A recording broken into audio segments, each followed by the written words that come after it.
That was an absolute pain in the neck and back and knees. Good morning, beautiful people. It is a fine, brisk fall morning. It's starting to feel like winter, actually. All right, I hope you guys had a good Thanksgiving. I know we did. We took the weekend off, and we honestly didn't do a whole lot.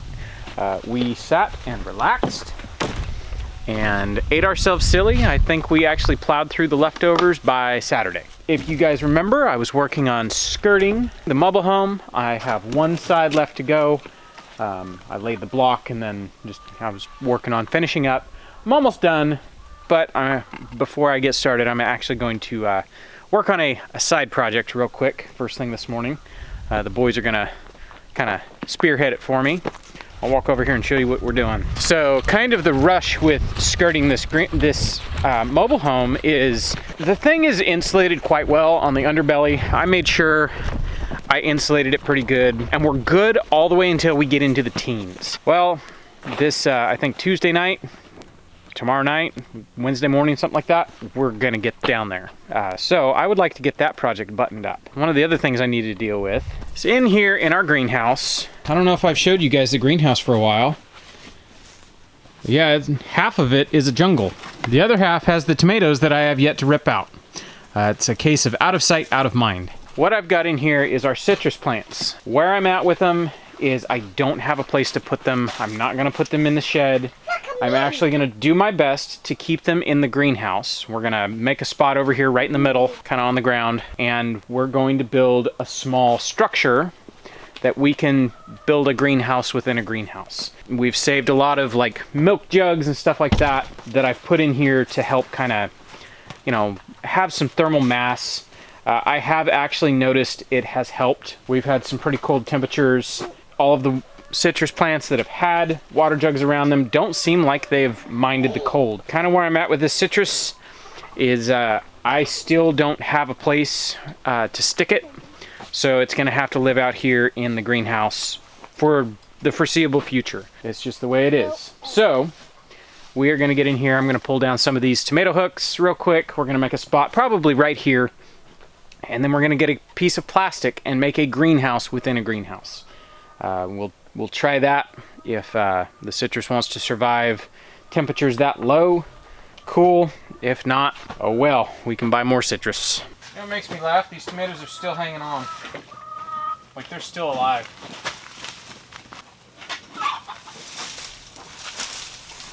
It is warm in here. Isn't it warm in here? It feels nice.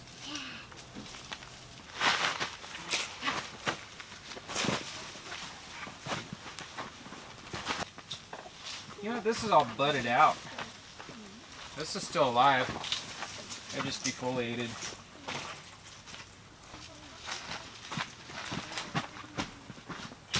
Right up. Let's do it. You know what we could do, actually, we could hang a wire and just make a tent. That's how we do that. Alright, kind of a jumbled mess.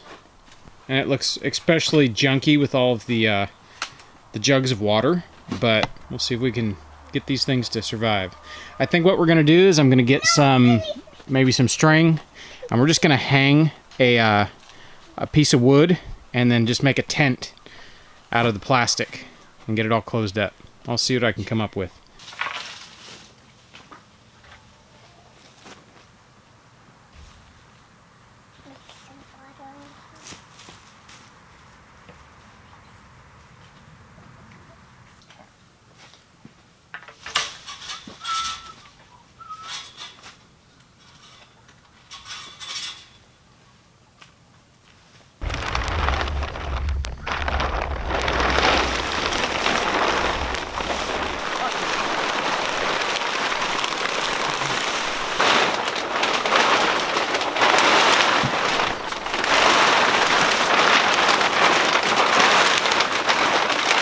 Okay, I think that'll work. I'll just have to leave it open while it's hot today, and I'll just have to remember to close it at night. This is a heck of a lot easier than hauling all of this and finding a place inside. We do not have a place inside for the citrus. I don't really have a place in the shed. And last year in December, if you guys remember, we had frost Armageddon during December, like the week of Christmas. We had incredibly low temperatures here. I had stuff like the citrus was in the shed and it froze and almost died in the shed. Obviously, unless it's in the house in a like very well heated space, it's not safe. So we got this greenhouse to grow stuff. That's what we're doing. If it works, cool. If not, oh well. We can only do so much. All right. I'm gonna get started with the framing on this, and then once I have started sheeting, I'll start, burning through that pile of sheeting that I'm using. And after it's gotten a little bit lighter, then I can get to the cinder blocks that are down underneath, and I can finish doing the block down there. I'm about 10 blocks shy, and there's 10 blocks under there holding all of my sheeting up off the ground. So it's just kind of I gotta do this before I do that. All right, there's board number 1. I think I gotta move on my block. Because this is the surface I'm gonna attach my stuff to, which means, yeah, you gotta move them inward. I gotta move them inward. So I made a boo-boo last week. All of these blocks actually have to move back. Oh, maybe like 1.5 inches, 2 inches, something like that. I got in a hurry. I mean, it's a nice straight line, but they all have to move further back in. I didn't pay attention to where I set my string. I don't know why I set it forward so much, but yeah, boo-boos happen to the best of us.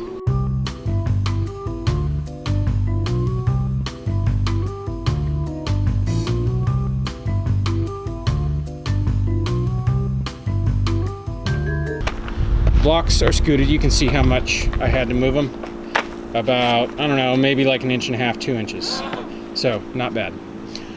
All of them are corrected. They're where they're supposed to be. Now I can begin the framing.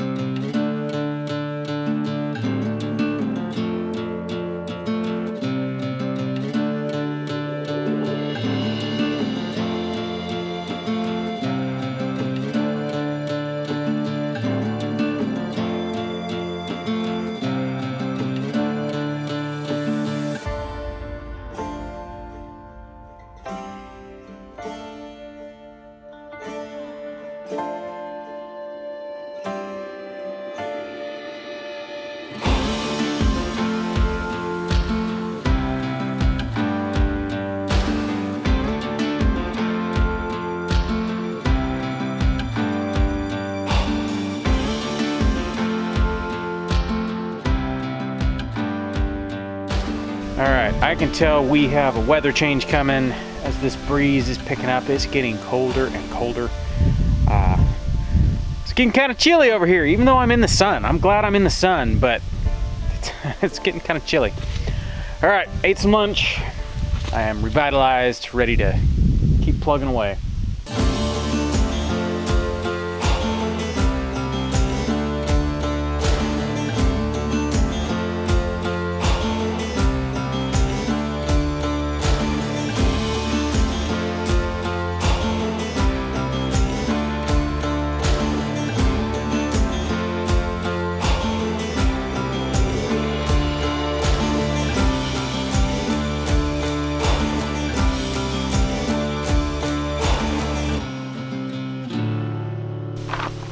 I'm now done with almost all of it, the portion that I wanted to get done. I'm gonna stretch out this roll of plastic I bought, cut it to size, and I guess we're gonna crawl under there and start laying it out. Kind of wish I'd got this sheeted up after I'd got all the leaves out, because there's a bunch of leaves under there.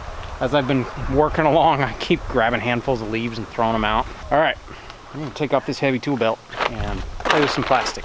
We've elected to use the big open side over here to lay this out and cut it, rather than trying to deal with, you know, a slope, rocks, and trees.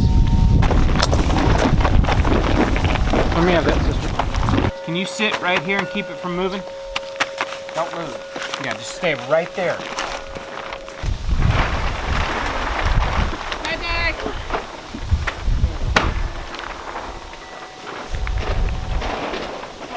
Yeah, this isn't a good spot for a slip and slide. Oh. On a gravel driveway. This is 20 feet wide. I need to cut 6 feet. It looks like 6 feet is gonna be one of these folds. So I'll, peel back one layer because it's, folded in half. Cut the 6 feet right on that crease, and that should leave us with 14 feet because that's how wide the mobile home is. A little extra's not gonna hurt, like 6 inches aside. I'm not worried about that. Let me grab a measuring tape because cut it twice and it's still too small is not what I want to do today. To the mark. Hold it tight. I gotta work on plastic? Find out. Wait. Yeah. Yep. Enough. Yeah. As long as it's wipe off. Nice, great, set. Hey.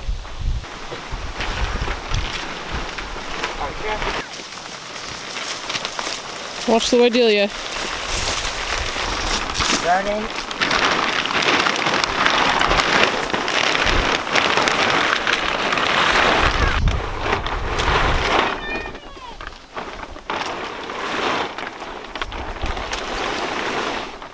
Yeah, that's pretty much at the edge. Now we just open it, and then we gotta crawl under here with some knives and start cutting around all these Pylons.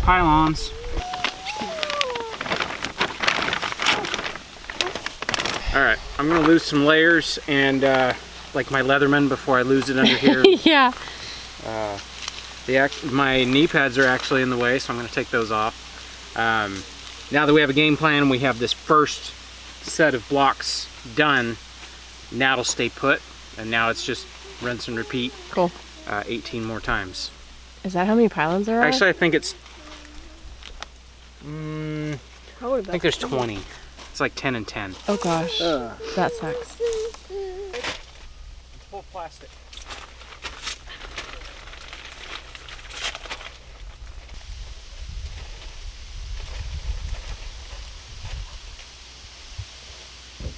Okay. I still have a little bit more to do under there, but my back and knees say no more. That's a lot more wrinkly than I want, and honestly kind of sloppy. I'm not very happy with it, but there's never been plastic under here. There is now plastic under here. And I got a little bit that we ended up being short down here on the end. And so I got to go cut. I think we're 3 feet short. That's what I get for eyeballing it. I should have got out my 100-foot tape and measured it. Plus it's really wrinkly, so that could actually be the 3 feet we're short, but yeah. That was a pain. That was an absolute pain in the neck and back and knees. Don't want to do that again. That's one of those things, maybe I'll just hire something like that done, because that, honestly, I'm kind of mad right now. Like, that was infuriating. Bumping my head, snagging clothes, finding rocks. Oh yeah, it was fun. All right, I'm gonna get my sheeting covered up, my saw, my tools put away. I'm gonna go inside and see what Meg's cooking for dinner. It smells amazing in here. Good. Taste ham hock. Taste the ham hock. Is this a ham hock I smoked? Whoa. Yeah. Yeah, it's very good. Ah! That's how you treat food. It stuck to my finger and then stuck to my lip and then stuck to your boot. Don't eat it off my boot. That's disgusting. Let's try this again. You want me to eat it? Yeah, my hands are dirty. Here. Isn't that good? That's really good. That's like better than the ham we just made. So what was this? This was a ham hock that we cured and then smoked? Yeah.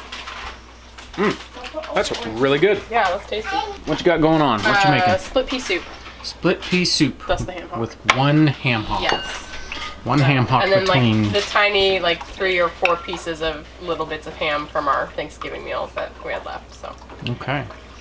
I love split pea soup. Yeah, and it's a good day for it. It's really cool. This is a great day for split pea soup. It is frigid out there. It is frigid. In fact, coming inside, I guess I'm aware of how cold I am, because it's like, wow. It's also really warm in here. Yeah, it's like 84 degrees in here. No wonder I'm starting to sweat. But No, like coming in, it's like, oh, like my knees are aching. I figured it was just from being on my knees. No, I think it's because I'm frozen. I'm getting old. My knee hurts. This split pea soup is taking forever, huh? It's just like the last little bits that are still toothy. It's alright, it's almost there. All right. Split pea soup and some fresh sourdough. Some good stuff. I forgot to pick up the camera before we sat down. You can use your imagination. It's good, huh? Thought so. All right. Split pea soup is always a hit. That was really good. Yeah, because I cooked that pork hock and then used that juice in the split pea soup and lamb stock. Layers of flavor. Oh yes, it was so good. It was really, really good. All right, we're gonna wrap it up right here, so we'll catch you guys on the next one. Bye.